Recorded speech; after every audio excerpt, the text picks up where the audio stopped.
Semoga teman-teman selalu ada dalam kondisi yang baik ya.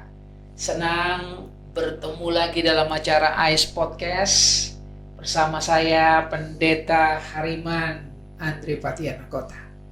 Dan sekali lagi hadir di studio ini seorang guru besar dari Universitas Kristen Maranatha, Prof. Benny. Selamat datang kembali Prof. Ben. Semoga tidak bosan-bosan ya mampir di AIS Podcast. Tentu tidak bosan. Makasih atas undangan. Iya. Ya, teman-teman, Prof. Ben ini ya beberapa waktu lalu dikukuhkan sebagai seorang guru besar ya. Nah, mungkin sebagai perkenalan supaya teman-teman semakin kenal dengan Prof. Ben, aktivitas sehari-hari sebagai seorang profesor ngapain aja di Maranatha sekarang? Ya, kalau aktivitas tentu saja sebagai dosen saya melakukan tridharma perguruan tinggi, yaitu melakukan pengajaran, kemudian penelitian dan pengabdian kepada masyarakat. Untuk pengajaran memang saya mengajar di program-program studi di manajemen yang sekarang sudah ada sampai S3. S1, S2, S3 ya, S1 manajemen, magister manajemen, S2-nya, kalau S3-nya doktor ilmu manajemen. Wah. Nah, khusus untuk doktor ilmu manajemen ini sekarang sedang ya boleh dikatakan naik daun karena peminatnya semakin banyak gitu. Pertumbuhannya lumayan ya dari angkatan pertama ke angkatan kedua naik 50%. Wah, apalagi dengan tambahan profesor kan berarti tambahan kuota juga ya. Tambahan kuota. Jadi ya kalau untuk profesor atau guru besar di kami sudah cukup lengkap ya. Ada tentu saja Prof. Wilson yang mengajar manajemen sumber daya manusia, manajemen sumber daya insani sekarang namanya. Kemudian Prof. Susan yang mengajar manajemen pemasaran dan sekaligus membimbing. Kemudian Prof. Maya yang mengajar kewirausahaan dan saya yang mengajar manajemen keuangan dan membimbing. Ya, jadi teman-teman yang pengen ngambil doktor ilmu manajemen ya bisa mendaftar ya di program studi doktor ilmu manajemen di Maranatha ya. Ada juga magister manajemen ya. Ya, ada magister manajemen. Yang mau jadi mau meningkatkan profesionalisme ya untuk mendongkrak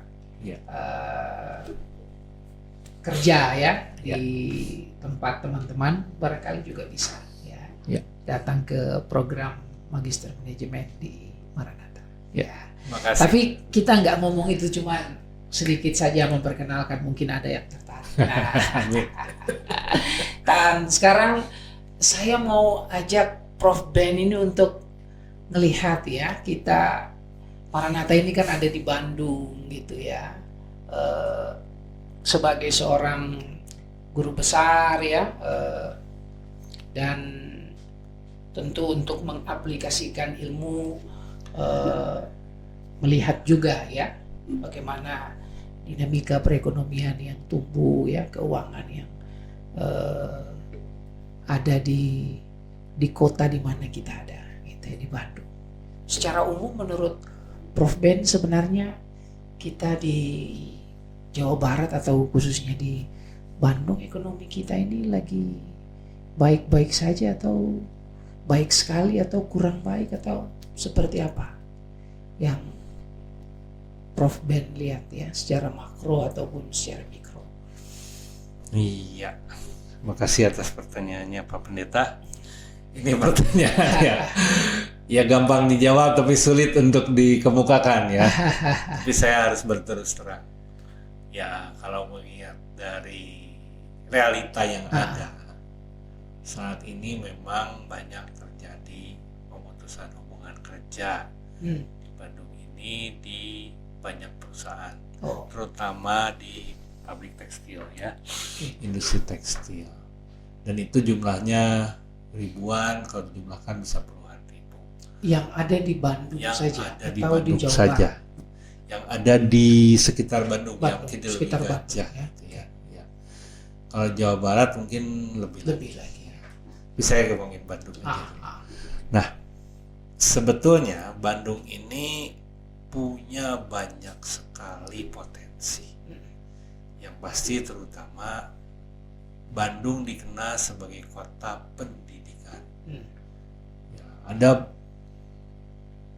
banyak sekali perguruan tinggi yang negeri yang terkenal, ada ITB, Unpad, ya di Bandung.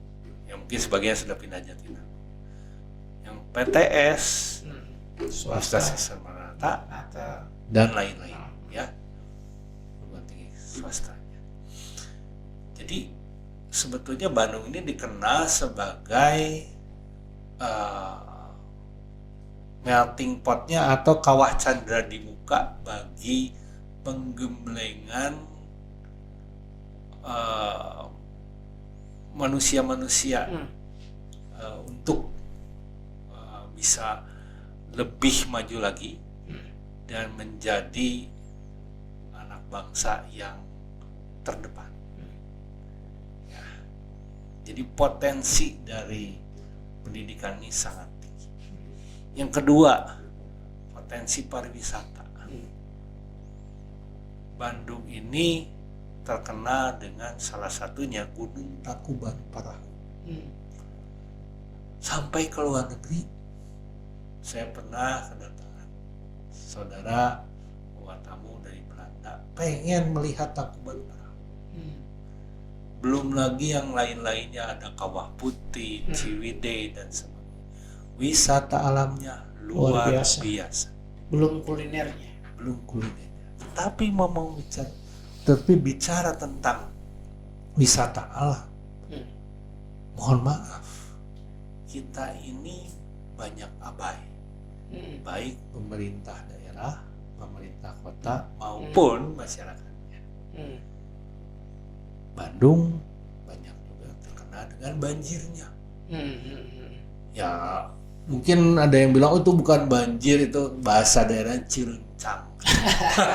Kalau air semata kaki atau setengah lutut itu dikata ciruncang. Tapi ciruncang itu ya menjadi berbahaya kalau arusnya deras. Ya.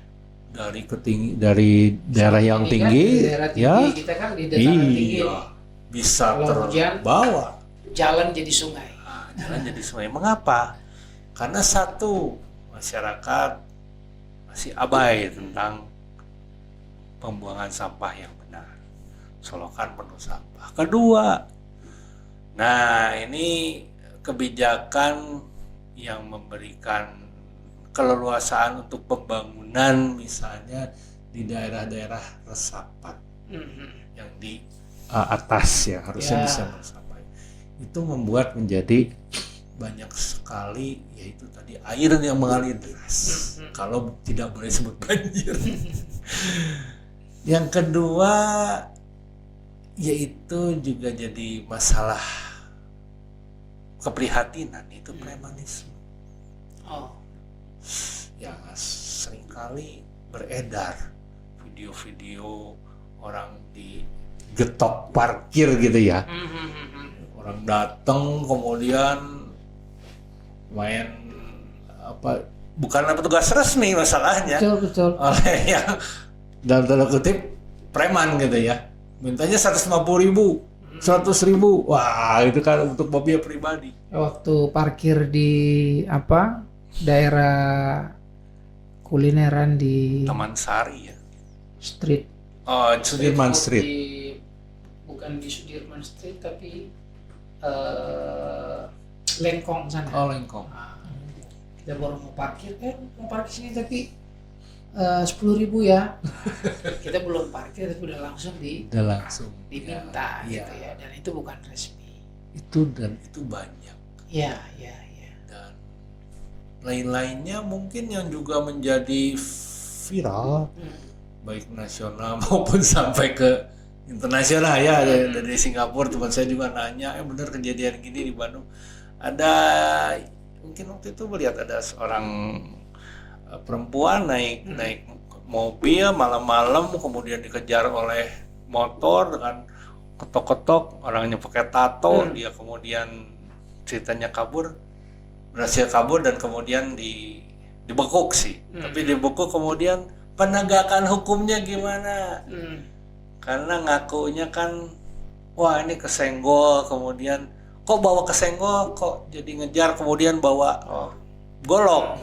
Kebetulan bawa golok.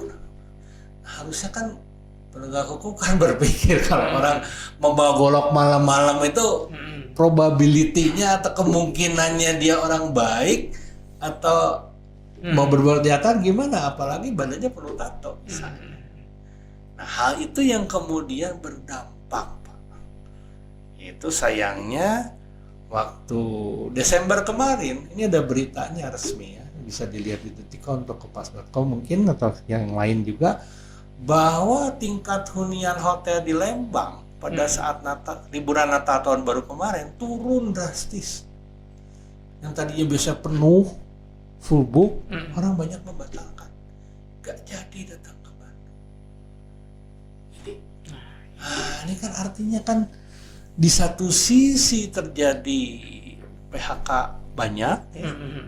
Kemudian di sisi lain kita tuh sebetulnya kota pendidikan yang harusnya masyarakatnya terdidik, tetapi karena menurut pendapat saya tidak ada penegakan hukum yang cukup sehingga premanisme menjamur. Ini mengganggu pengusaha, baik pelaku usaha perdagangan maupun wisata.